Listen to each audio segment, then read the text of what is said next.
Ustedes han hecho, llevan base de datos, ¿no? Han generado sus tablas, sus relaciones, ¿no?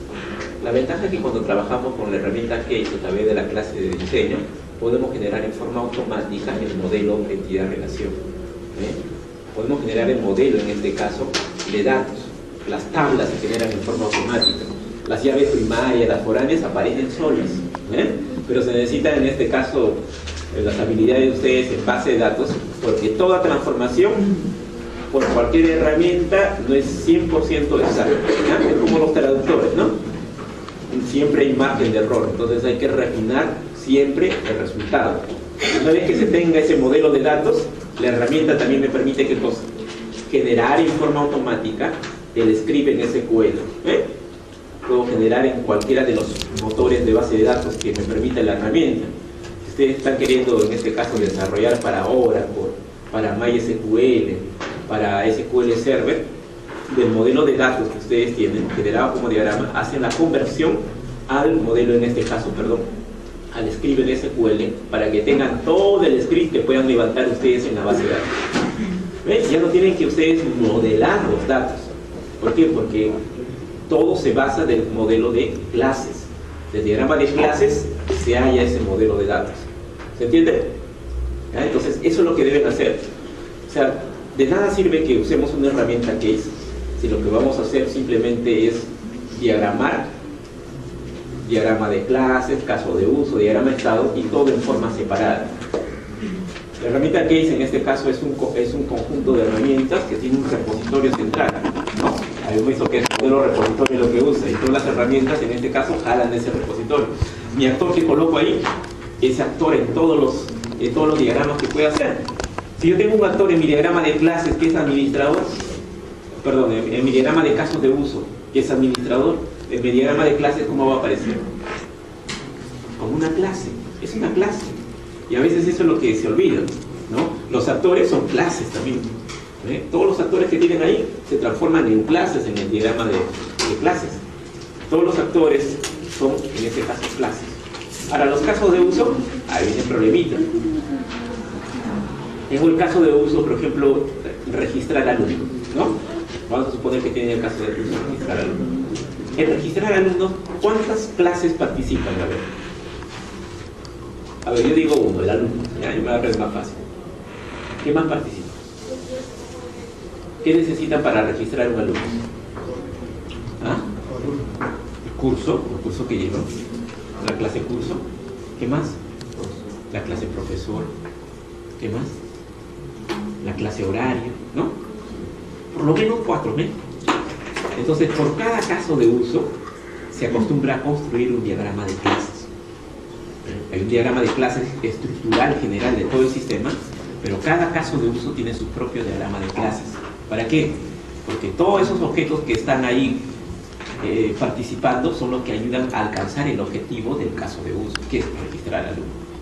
Y esas mismas clases que nosotros colocamos adentro en ese diagramita para el caso de uso, si lo hacen de esa manera, cuando ustedes van a hacer el diagrama de interacción, va a ser bien sencillo, porque la conversación se hace entre esas clases que están ahí. En el diagrama de interacción va a salir los mensajes que se envían en cada instante de tiempo. Esos mensajes que se envían son métodos que se ejecutan en una clase o en la otra. Entonces, agarran ese diagrama, se sientan y comienzan a codificar el interior de los métodos. Que esa conversación son los métodos que van a ir en el código fuente. Entonces, todo está relacionado, nada está aislado.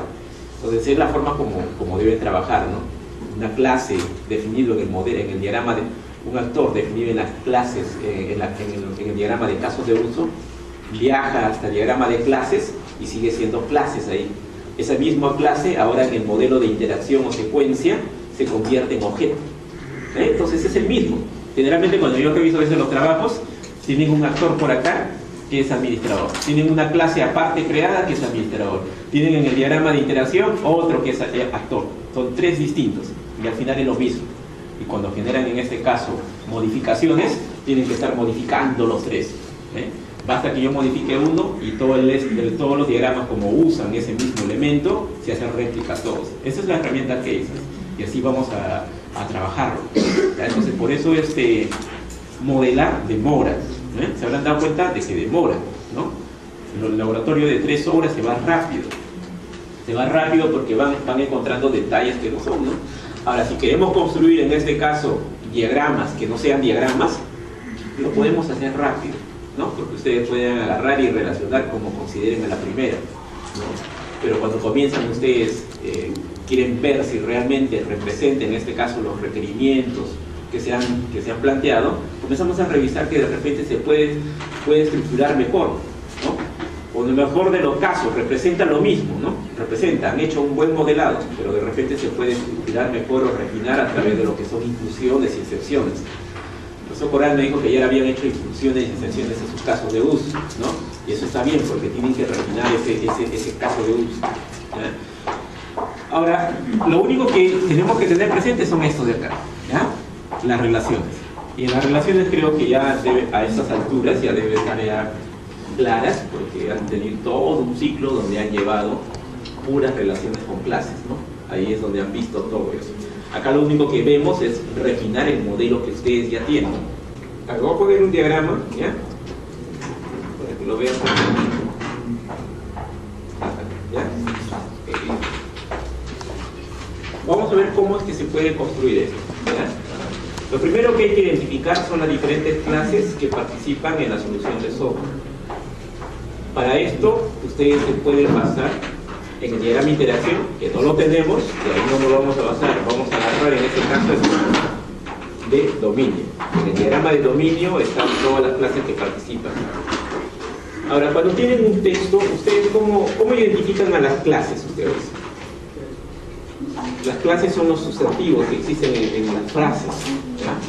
Todos los sustantivos que ustedes tengan dentro de una frase, de un texto, vienen a ser candidatos a ser clases. Y los verbos, ¿ah? Por ejemplo, un verbo registrar, ¿no? ¿Qué cosas vienen a hacer? Vienen a ser los métodos, ¿no? Pero en realidad esos verbos son los que me permiten conectar las clases, ¿no? Registrar alumnos, por ejemplo, es el que me permite en este caso conectar a 2 clases. Entonces, generalmente lo que hacemos es eso, ¿no? Basarnos en el texto y comenzar a sacar. Y cuando saquen las clases, tienen que sacar todas las clases, todos. No todos van a ser clases al final, porque algunas clases se van a comportar como métodos. Pero es preferible que ustedes coloquen todo, ¿no? A que obvien alguno, ¿eh? Igualito como si estuviera haciendo al ser humano, ¿no? Pongo todo, pero de repente me olvidé del corazón, ¿ven? ¿No? Uno que me olvidé y ya deja de ser, como dice, el funcionamiento que debe tener. Es preferible que coloque todo, ¿no? A que falle. Y luego en un proceso comienzan a refinar cuáles son necesarios para alcanzar el objetivo y van ustedes utilizando ahí. Hay algunas clases que de repente que aparentemente son clases, pero que al final se van a comportar de repente como simples atributos. Por ejemplo, la clase termómetro, por ejemplo, tiene el atributo temperatura, ¿no? Pero temperatura yo también lo puedo ver como un objeto, ¿no? Dependiendo del contexto en el cual ustedes lo apliquen. Lo segundo es dibujar el diagrama de clases, y para eso tienen las diferentes herramientas que es para modelar esto. Y el tercer punto es duplique los atributos provenientes de los conceptos del modelo de dominio, ¿ya? Todos los atributos que estén en el modelo de dominio, ustedes lo llevan al diagrama de clase de diseño. ¿Se entiende? ¿Ya? Entonces, de lo que tienen ustedes el modelo conceptual, van a ser prácticamente una copia de todos los atributos.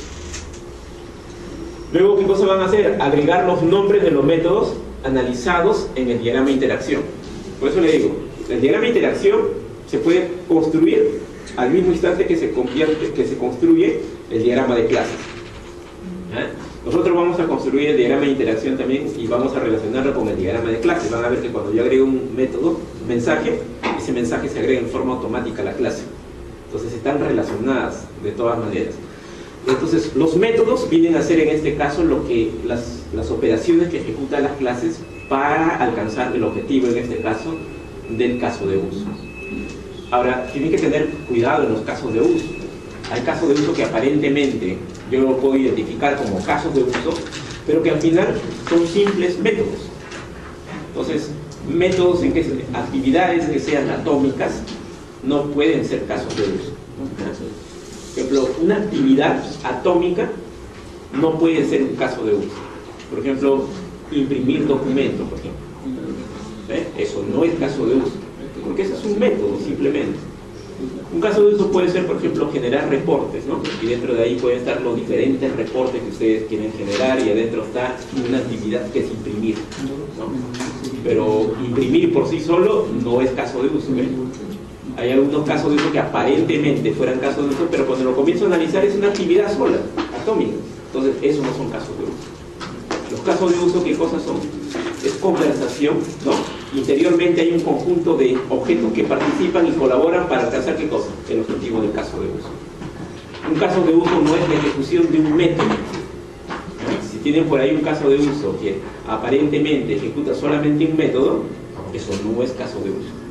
Tienen que ustedes incluir ese caso de uso en otro caso de uso, aparentemente en otro caso de uso de orden superior.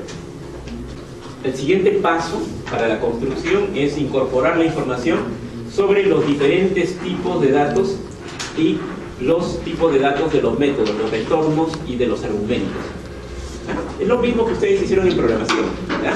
Pero acá tienen que discutirlo un poco más, porque en programación ustedes codifican y corrigen el error, ¿no? Acá no, nosotros colocamos acá, ¿no? Y ese error no lo vamos a ver hasta el momento que lo programan, ¿eh? Entonces hay que colocar los tipos de datos correctos para que no haya ese problema, ¿no? Y siempre en este caso, no abusando de los tipos de datos. Hay muchos que acostumbran mejor, en vez de declarar entero, float o doble, mejor le declara todo doble. Doble contiene los enteros, a los floats y todo, ¿no? Pero cuando ustedes están manejando eso y va a generar tablas, ustedes saben que algunas clases se van a convertir en tablas.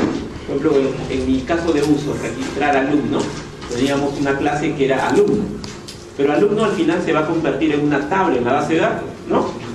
Y si alumno yo de repente le declaro, bueno, para que quepa todo, string de 256 caracteres, ahí cabe todo. Edad también, 256, 256, 256. Suman todo y es un conjunto de bytes. Y de repente hay miles de transacciones en línea, entonces consume en este caso por cada transacción. Ahí tiene un costo ahí. Por eso es que existen diferentes tipos de datos. Cuando se arman bases de datos, ¿no? Tienen que elegir el tipo de datos correcto. ¿Por qué? Porque eso ayuda en el proceso de transacción, que sea un poco más óptimo. Lo que nosotros buscamos a nivel de base de datos es la transacción, ¿no? El tiempo de respuesta a la transacción, el costo que me genera una transacción. Entonces, si minimizamos eso con los tipos de datos, va a ayudar bastante. El otro paso, ¿ya? El sexto, es agregar las asociaciones necesarias para dar soporte a la visibilidad requerida de los atributos. ¿Ya? ¿Se entiende? ¿Ya? Cuando vayan a construir, usen por lo menos esos 6 pasos. ¿Ya? Primero, en este caso, trasladen del modelo conceptual todos los atributos. Luego, en este caso, ¿qué van a incluir? Los diferentes métodos. ¿Ya? Métodos y atributos con su respectiva información. El otro paso van a agregar las diferentes asociaciones que existen, ¿no? Entre las clases. ¿Y esto para qué? Porque hay visibilidades que tienen que cumplirse dentro de las clases. Y el último punto, es agregar flechas de navegabilidad a las asociaciones para indicar la dirección de la visibilidad de los atributos. Por ejemplo, yo coloco una clase, ¿ya? 2 clases acá, alumno, profesor. Se relacionan, ¿no?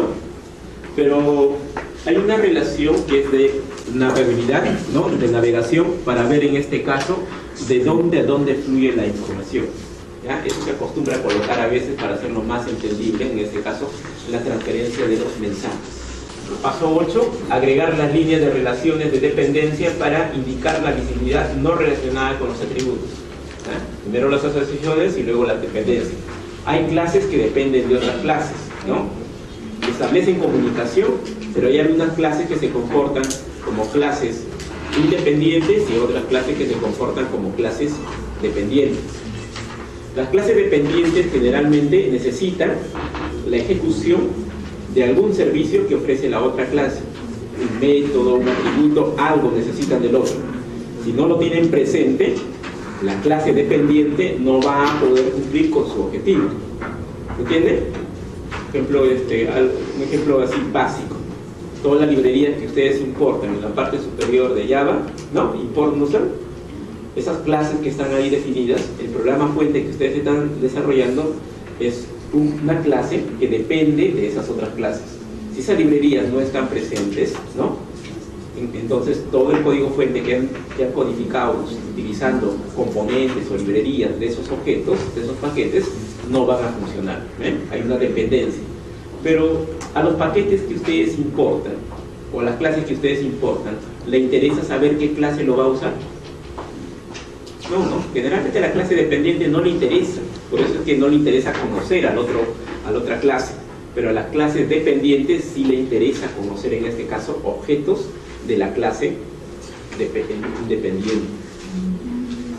Entonces, son 8 pasos básicos para la forma de cómo construir un diagrama de clase de diseño.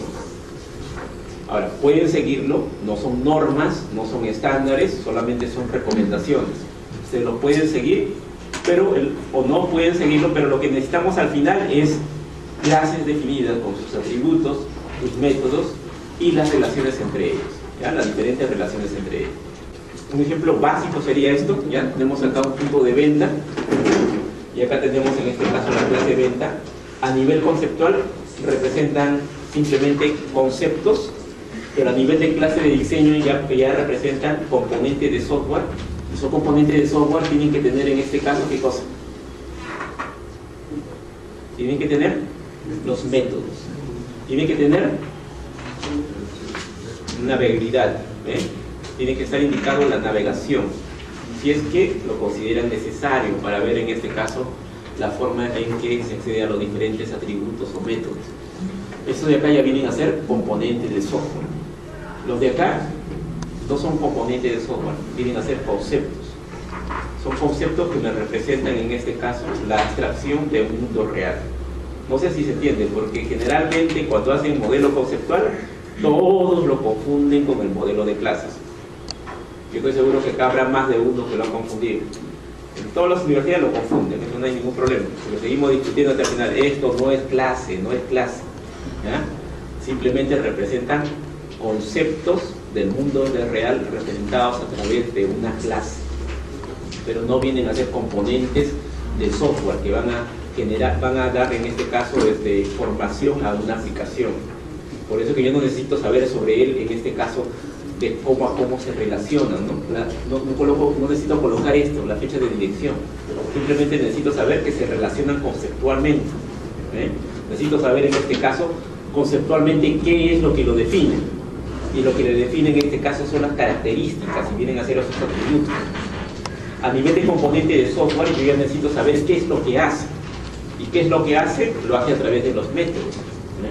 Por eso que el diagrama de clase de diseño, a través de clases, ya me representan los primeros componentes de software. Dice, ¿no? Creación del diagrama de clases de diseño para el punto de venta. ¿Ya? Hay un conjunto de clases acá. ¿Ya? Estas clases en este caso son conceptuales. Hay que agregar los nombres de los métodos. Y en el diagrama de colaboración hay un diagrama que vamos a ver más adelante. ¿Ya? Esto como si fueran las clases, ¿ya? La clase venta y la clase punto de venta, ¿ya? Pero cuando yo quiero analizar la interacción, ya no lo puedo manejar a nivel de clase, sino lo manejo a nivel de objetos. Por ejemplo, acá Juan y María conversan, a nivel de clase sería, ¿no? La clase de alumnos se relaciona con otro alumno, pero a nivel de objetos, esa clase ya tiene nombre, ya tiene en este caso una instancia, es Juan y el otro es María. Esto de acá representan objetos, ¿ya? Representan objetos. El objeto venta, un objeto que pertenece a la clase venta y un objeto que representa la clase punto de venta. Cuando se colocan dos puntos, ¿ya? Y no se coloca ni un nombre del objeto, son lo que se conocen como objetos anónimos, ¿ya? Objetos que simplemente existen. Ahora, ¿ven esto de acá? Hacer línea de producto. Hacer línea de producto. Acá se está pasando un mensaje y ese mensaje va desde esta clase hasta esta otra clase, pero este es el objeto en este caso que pertenece a la clase punto de venta hacia un objeto que pertenece a la clase venta. Este mensaje, ¿a quién le pertenece? ¿A quién le pertenece? Si yo les envío, por ejemplo, súmame 2 más 3, de mí está partiendo el mensaje, de él está partiendo el mensaje. Pero el sumar 2 y 3 no lo voy a realizar yo. ¿Quién lo va a realizar? El objeto destino. Pero el objeto destino, para que lo realice, necesita tener ese método incorporado en su interior, ¿no? Por eso que este método pertenece acá. Por eso que de este diagrama de interacción agarramos esto y esto va. Eso es lo que hacemos.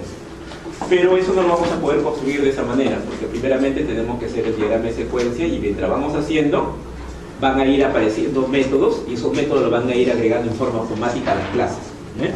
Ustedes cuando comienzan a leer la especificación del caso de uso, ustedes dicen, ¿no? El caso de uso comienza con tal, ¿no? Y luego dice paso 1 tal cosa, paso 2 tal cosa, y ahí está la conversación de los objetos, de los diferentes mensajes que se envían entre ellos.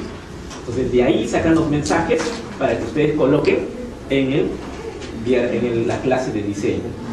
Ahora, hay algunas clases que no aparecen, entonces hay algunos métodos que no van a aparecer tan fácilmente. Cuando ustedes comiencen a hacer el diagrama de interacción, que lo vamos a ver, y van a ver, pero para realizar este caso de uso falta este método, pero este método no lo declararon en la clase, pero basta que ustedes indiquen que va a realizarse un mensaje al otro y se agregue en forma automática a la clase. Entonces no van al final, en este caso, su clase va a estar completa. Una vez que terminemos con el diagrama de interacción, ya tenemos todos los métodos que faltan en el diagrama de clase de diseño. Y ahí tenemos la clase en este caso para hacer la conversión a código. A ver. UML tiene un mensaje, ¿ya? Que es como un método, que en este caso se llama el mensaje crear, ¿ya? Que representa la instanciación e iniciación de un objeto. A nivel de lenguaje de programación, yo instancio en C mediante ¿qué operador?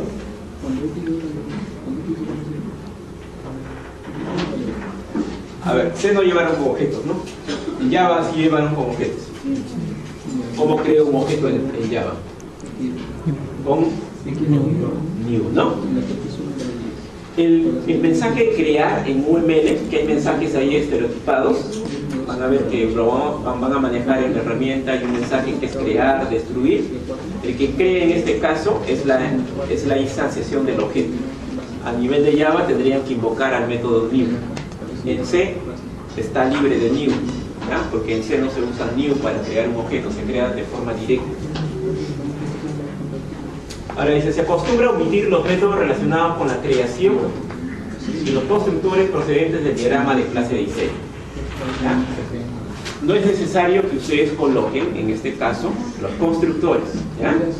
¿Por qué? Porque se sobreentiende que tiene un constructor.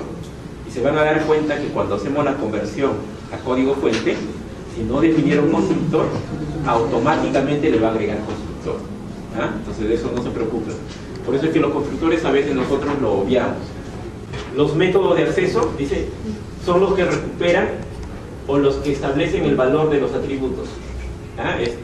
Los métodos de acceso vienen a ser esos métodos que ustedes agregan en NetBeans cuando usaban, ¿no? Agregar, set, get, eso vienen a ser los métodos de acceso. Dice, una estructura común cuenta con una forma de tener acceso y establecer el valor para cada atributo y declara privados todos los atributos. ¿Se entiende? Generalmente cuando ustedes definen una clase, los atributos ¿cómo tienen que ser? Privados. Y la única forma de tener acceso, si la clase quiere dar acceso, es a través de esos métodos de acceso. Esos métodos que me permiten consultar el valor del atributo y que me permiten, en este caso, modificar el valor de un atributo. La clase provee ese método a otra clase, pero la otra clase no accede directamente al atributo, porque la visibilidad está presente, ¿no? Y el encapsulamiento está ahí. La única forma de acceder a ese atributo es a través de ¿qué cosa? Del método de acceso. ¿Ya? Los métodos de acceso son los que nos permiten acceder a los diferentes atributos. Dice, estos métodos normalmente no se incluyen en la descripción del diagrama de clases. ¿Ya? ¿Por qué? Porque se sobreentiende. ¿Ya? Se sobreentiende. Por eso las herramientas, los IDEs, tienen en forma automática para agregar los constructores. Se habrán dado cuenta que agregan constructores en NetBeans en forma automática, ¿no? Tienen para agregar en forma automática también los set y get, los métodos de acceso. Y esos métodos, tanto los constructores como los métodos de acceso, no son necesarios colocarlos en el modelo de clase de diseño. ¿Se entiende? Porque si no van a recargar mucho. Imagínense que tengan en este caso sus atributos, tienen 10 atributos, van a haber 10 métodos set, 10 métodos yeti, son 20, un constructor, son 21 ya, y de repente simplemente hace un método realmente que lo diferencia, 21 contra un método que realmente hace. Entonces esos no se incluyen ya, eso se sobreentiende que tienen constructor y se sobreentiende que tienen métodos de acceso. ¿Ya? Eso no lo diagraman, pero al momento de construirlo se añaden en forma automática. Y los mensajes múltiples, ¿ya? Un mensaje a un multiobjeto se interpreta como destino al objeto contenedor o colección. Hay algunos mensajes, ¿no?, que van en este caso a un conjunto de objetos o a una colección, que puede ser un vector de objetos, ¿no? Puede ser un arreglo de objetos, puede ser una lista de objetos, ¿no? Generalmente es un contenedor. Dice, el mensaje encontrar, ¿no? El mensaje encontrar dirigido a un multiobjeto se interpreta como destino a un objeto contenedor, ¿ya?, o colección. Dice, ¿no?, en el ejemplo, una tabla, ¿no?, hash, un mapa de C++ y un diccionario más tarde. ¿Se entiende eso de tabla? A ver, en base de datos, no sé si, a ver, en base de datos se usa esta tabla, la hash. A ver, ¿han hecho índices en base de datos? Sí, ¿no? Ya. Hay dos tipos de índices, ¿no? Los cluster y los no cluster, ¿no? Imagínense que la base de datos no tengan índice. Imagínense que el diccionario no tenga un índice, ¿ya? No tenga un índice. Y quieren buscar, por ejemplo, la palabra zapato. ¿Qué tendrían que hacer? ¿No? Comenzar a buscar, ¿no? Imagínense peor todavía, que ni siquiera está ordenado alfabéticamente. ¿Ya? ¿Qué cosa harían? Buscar, ¿no? Hoja por hoja encontrar la definición de zapatos. Pero ¿qué es lo que tienen los libros? Generalmente, ¿no? Tienen un índice. Y en el índice me dice el número de página y yo voy directamente a ese número de página y ahí encuentro esa información que estoy buscando. Las bases de datos, para que accedan a la información que ustedes buscan, tienen índices. Un índice, ¿no?, que registra en este caso la ubicación de los elementos, de tal manera que yo cuando hago una consulta, ¿no?, voy a esa tabla de índices y me direcciona directamente a dónde se encuentra la información. En base de datos hay dos tipos de índices, ¿ya?, lo que se conocen como índices agrupados e índices no agrupados, ¿ya? Por base de datos, y esto tienen que saberlo, ¿no?, porque esto es lo que van a aplicar al modelo de datos que sale, ¿ya? Por eso es que me preocupa un poco esto, ¿no? Hay dos tipos de índices, agrupados y no agrupados. Generalmente en una base de datos solamente se puede tener un tipo de índices cluster, agrupados, ¿ya? Generalmente ese índice de tipo cluster está para la llave primaria. A ver, para que entiendan qué es eso de cluster o no cluster, es bien sencillo. Por ejemplo, las páginas amarillas, las páginas blancas y las páginas amarillas, ¿ya? Cuando yo hago la búsqueda y quiero buscar la información de alguien, ¿no?, utilizo las páginas blancas, ¿no? Ahí busco por número telefónico y me sale toda la información, ¿no? ¿No?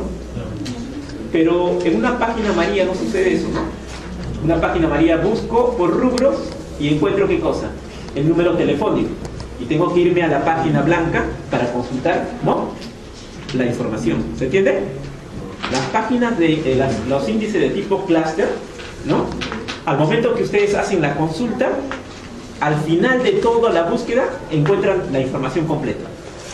Pero un índice de tipo no cluster, cuando ustedes hacen la búsqueda, al final cuando encuentran una referencia a dónde se encuentra la información. ¿Se entiende? Por eso es que una tabla solamente puede tener un índice de tipo cluster. ¿Por qué? Porque si yo lo ordeno a ustedes por apellido, no lo puedo ordenar por edad, porque físicamente no los puedo ordenar. Yo los ordeno por edad. Algunos puede que los ordeno por estatura, ¿ya? Comienzo a ordenarlo por estatura, físicamente, ¿ya? Físicamente.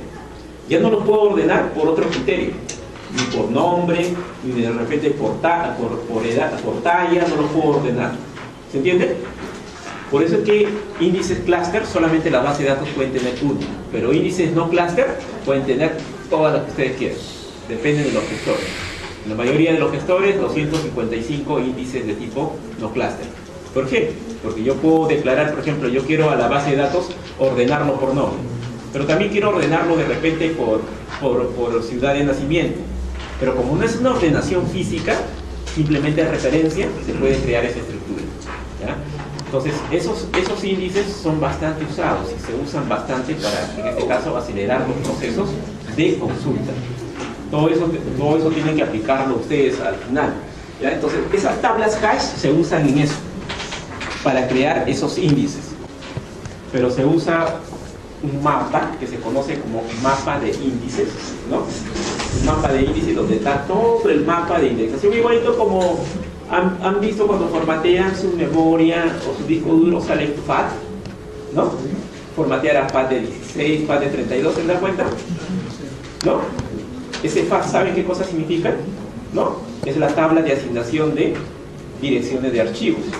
Es una tablita donde se encuentra ahí la posición física donde se encuentra cada archivo, ¿no? Los primeros virus que aparecieron en algún tiempo malograban esa zona FAT, ¿no? Y perdían toda su información que estaba aparentemente ahí. ¿Por qué? La información está ahí, pero no hay forma de cómo ubicarlo, porque se perdió la zona de FAT.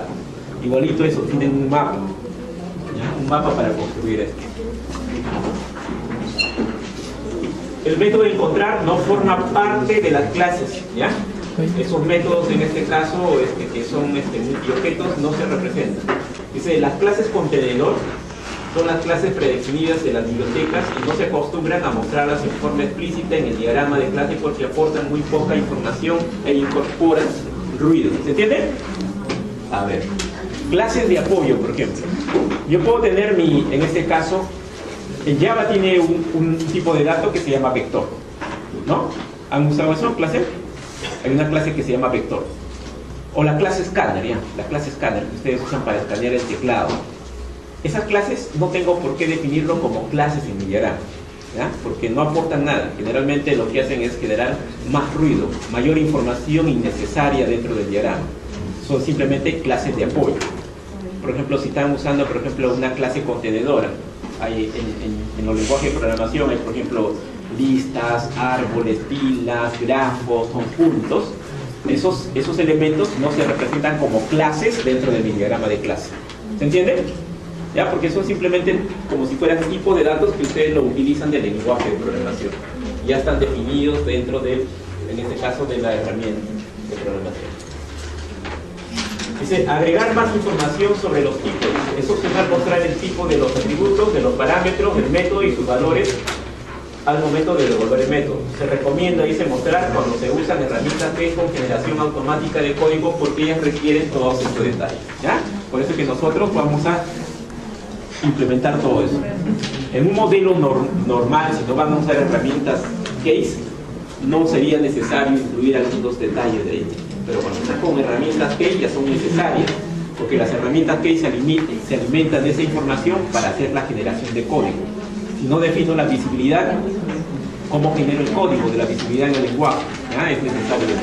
Acá, por ejemplo, están añadidos los tipos de datos, ¿no?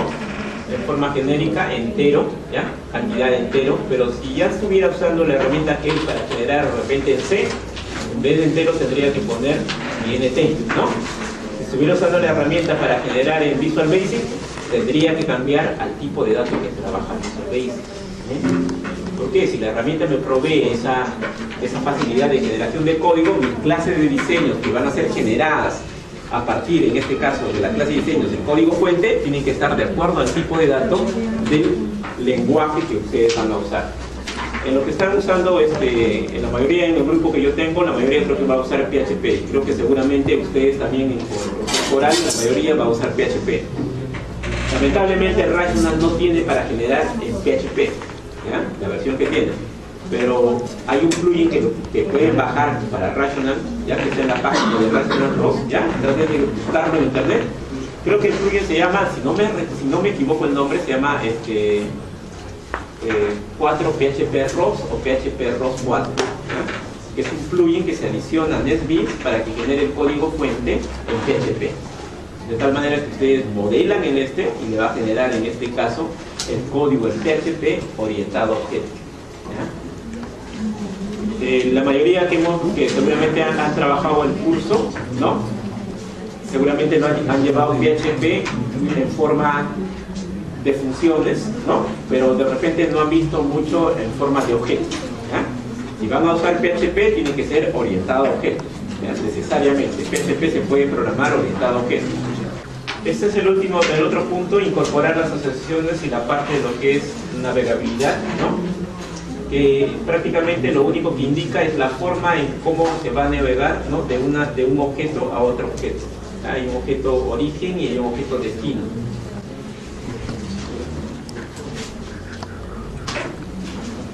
Acá tenemos algunas asociaciones,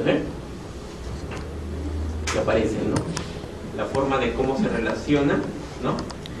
Se relaciona, ¿no? La cardinalidad que está presente, los tipos de datos. Cuando eso lo van a transformar en la herramienta, va a cambiar un poco, porque acá ya van a tener que encontrar lo que viene a ser las agregaciones, las herencias, van a tener que buscar toda esa información para generar. La relación de dependencia, eso ya habíamos visto, ¿no? Que es una relación de uso, ¿ya? Cuando una clase usa a otra clase. Dice, en los diagramas de clases, la relación de dependencia describe la visibilidad de un parámetro global o visibilidad declarada localmente.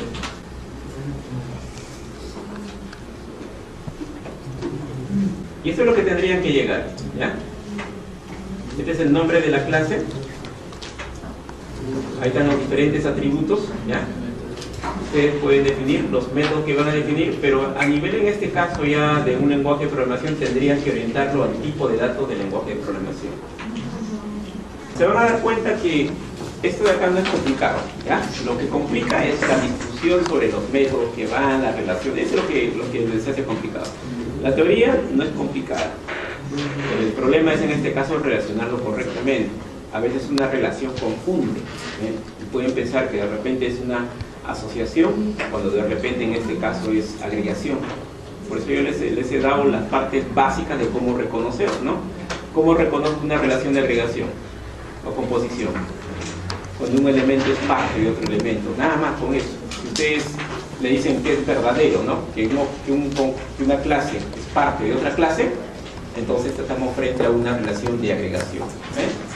Ahora, pero el problema es si es agregación por referencia o agregación por valor. La agregación por referencia es la agregación normal, el rompito sin achurar, ¿no? Y la agregación por valor viene a ser la composición, el rompito achurado. ¿Cómo reconocen si es una composición? Cuando la parte, ¿ya? Que forma, en este caso, parte del todo, al momento que se crea el todo, dentro del ciclo de vida del todo se crea la parte. Por eso es que cuando desaparece el todo, desaparece también la parte.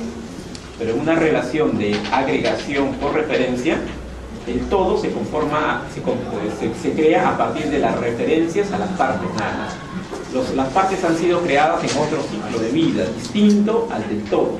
Por eso es que cuando desaparece el todo, no necesariamente, en este caso, tienen que desaparecer las partes. Ahora yo le digo esto, tengo una línea, ¿ya? Tengo línea, tengo triángulo, tengo un rectángulo. ¿Qué tipo de relación es esto? ¿Ah? Tengo acá un punto, ¿ya? Por este punto pasa una línea. Por ese punto pasa un rectángulo. Por acá pasa una circunferencia, ¿ya? ¿El punto es parte de la línea? ¿Ah? Sí, ¿no? ¿El punto es parte del rectángulo? ¿Es parte de la circunferencia?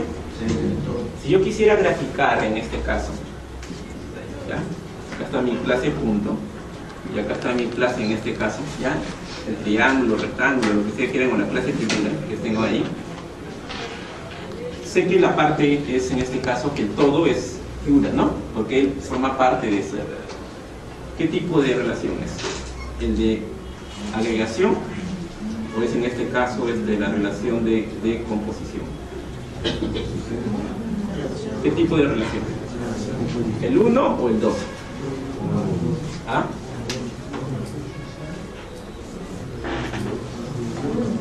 1. ¿Seguro? 2. La relación es 1. ¿Ya? ¿Por qué? Porque si desaparece el todo, no tiene por qué desaparecer la parte. Ahora usted dirá, no, pero si va a desaparecer todo el rectángulo, ¿no? Otra forma de analizar el ciclo para ver si es composición o es agregación simple es viendo si la parte participa en más de una formación de un todo, es decir, que la parte participa en varios todos, en la formación de varios todos, entonces es agregación. Pero si la parte es exclusiva de un todo, es decir, que no puede participar en la formación de otros todos, entonces es composición. Y acá ven la parte, el punto, que está participando en qué cosa, en la formación de varios todos. Entonces eso no es composición, es agregación, ¿ya? Entonces esas cosas, esos pequeños detalles son los que ustedes tienen que discutir entre su modelo, ¿ve? Las relaciones que están bien establecidas. Porque un error que yo veo comúnmente en todos los diagramas es que todos son asociaciones, ¿eh? Eso es lo que me colocan siempre. Todas las relaciones son asociaciones. Y ahora cuando ven que es agregación, que existe agregación, lo colocan a todas las relaciones de asociación como si fueran agregaciones todos. Es un eje común, ¿no? Por eso tienen que ver ustedes. Lo que trata de generar la agregación es un concepto, ¿ya? A través de ese concepto de un todo se genera a través de las partes.